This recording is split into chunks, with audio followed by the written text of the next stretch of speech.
What's going on, everyone? Sebastian here with Crypto News, bringing you the best crypto content on a daily basis.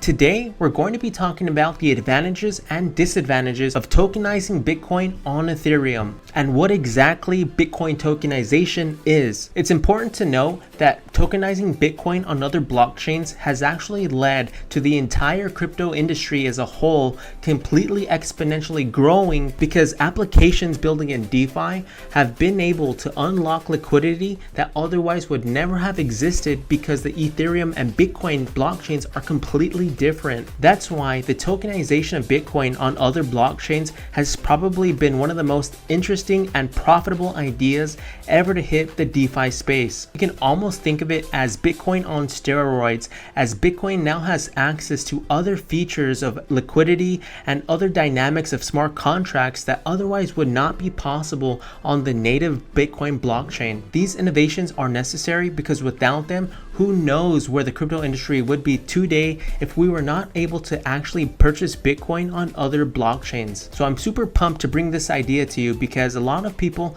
still are not familiar with what exactly tokenization is for Bitcoin and really how it benefits the entire crypto industry. It also brings a lot of profitable innovations into play when traders are looking to navigate potential investments or even arbitrage opportunities by getting Bitcoin on other blockchains, exposing them to new marketplaces and finding potential opportunities to make a profit. Bitcoin also brings, in a nutshell, so much more security when you're looking to tokenize it across different blockchains because, as we all know, Bitcoin has been around the longest, so it makes it really the de facto crypto that you must have on another blockchain in order to validate that blockchain success. I do want to say that all of the most popular blockchains will have some form of tokenized Bitcoin native to that blockchain that then can be redeemed on the native Bitcoin blockchain. Now, if this is your first time watching one of my YouTube videos, drop me a comment below and let me know what you think about this type of content on educating crypto users on how to effectively navigate the Bitcoin waters and how to learn industry terms that are not readily available on the internet. And please also introduce yourself. I'd love to know exactly who my viewers are. Now remember, folks, this is not investment advice. I'm not a financial advisor. This video is strictly for educational purposes only. Please do your own research anytime you invest in cryptocurrency.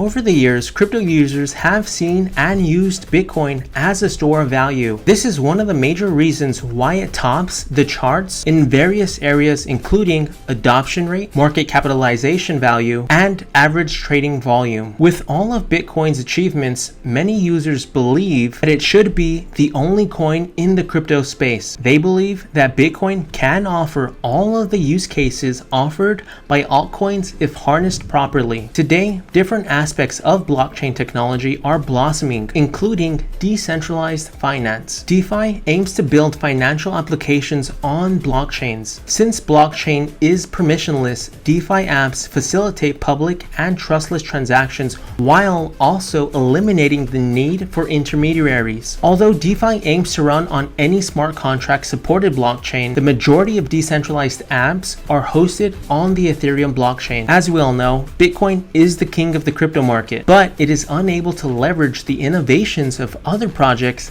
in the ecosystem. So the pressing question is, how can Bitcoin be used on other blockchains while still maintaining its features? And this is where tokenization comes in. Developers have found a way to make Bitcoin usable on the Ether chain, and we will be discussing that in this video.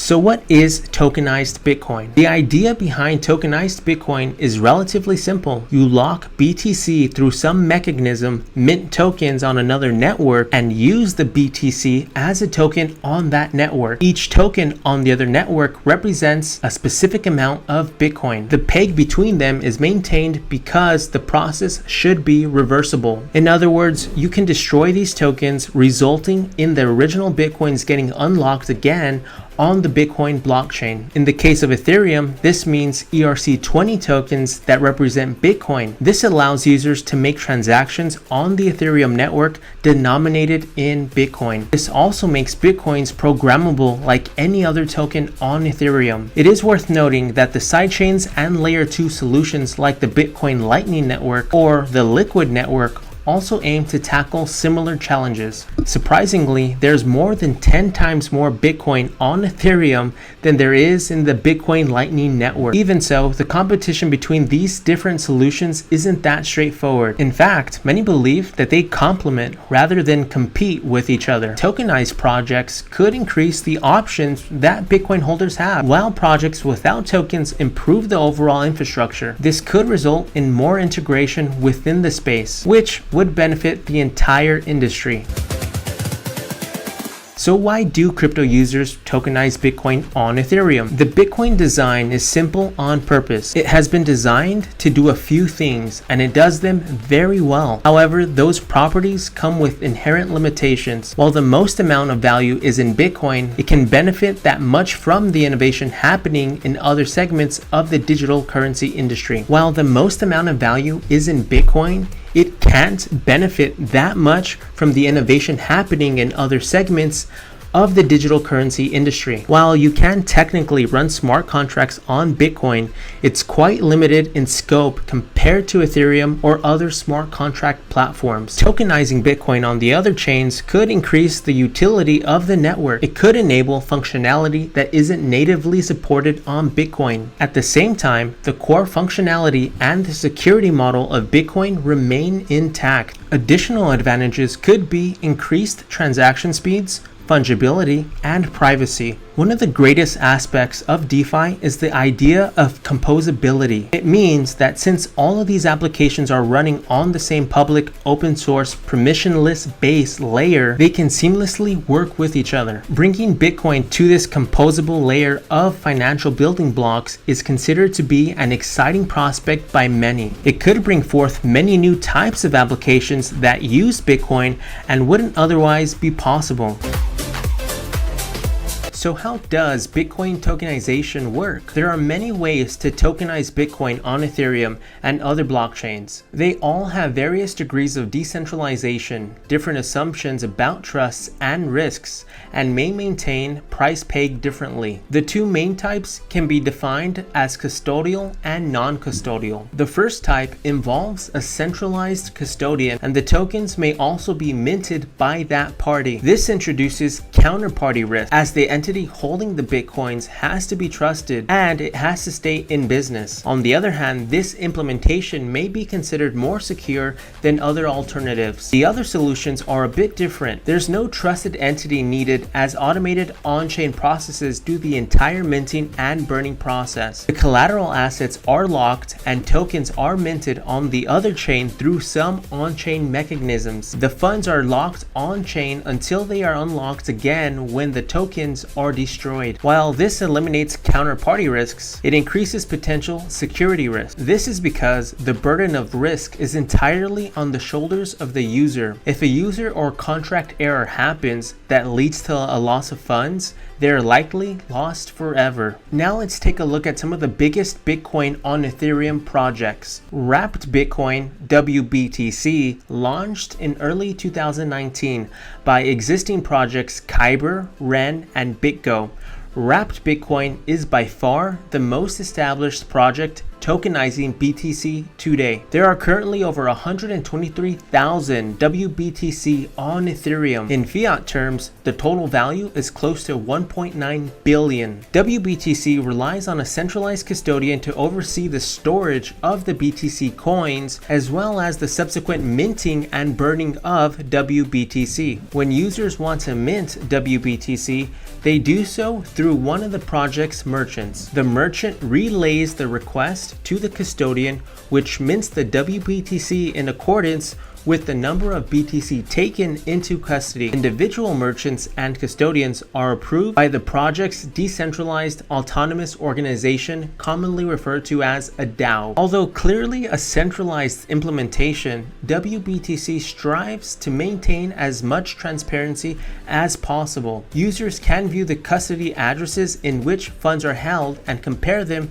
to the number of WBTC minted on the Ethereum network. Thanks to the public nature of both the Bitcoin and Ethereum blockchains, proving full reserves of circulating WBTC is very easy. Protecting the user's BTC as the project's sole custodian is BitGo. While reliance on a single custodian may ring alarm bells to some users, the company is one of the most prominent custodians in the industry. It is regulated by the Division of Banking in South Dakota. Next, there's RenBTC. The second largest project tokenizing BTC on Ethereum is powered by the Ren virtual machine. The Bitcoin-backed tokens it creates are known as RenBTC tokens. There are currently more than 25,000 RenBTC, or around 320 million worth on Ethereum. The Ren VM is a network of machines known as dark nodes.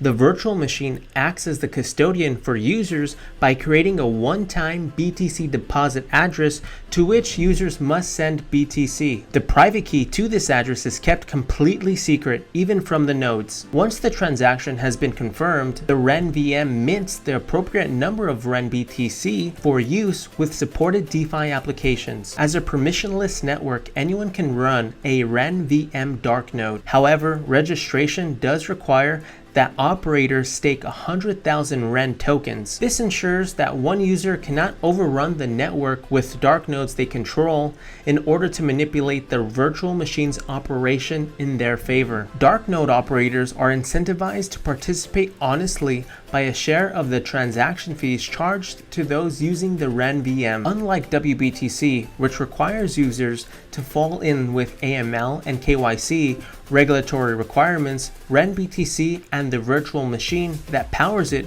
focus on privacy. It uses various cryptographic techniques to ensure that all processes, inputs, outputs, and state are kept secret from all participants, including dark node operators. Coupled with being a more trust minimized and private way to bring BTC liquidity to other blockchains, Ren VM offers additional advantages. Firstly, its composability allows DeFi projects to add interoperability into their own applications, making for a smoother user experience. Additionally, being entirely protocol-based, minting assets using Ren VM requires little more time than it takes to confirm transactions on the blockchain it bridges. This makes it much faster than systems requiring central authorization. Well, there you have it, tokenization on Ethereum explained.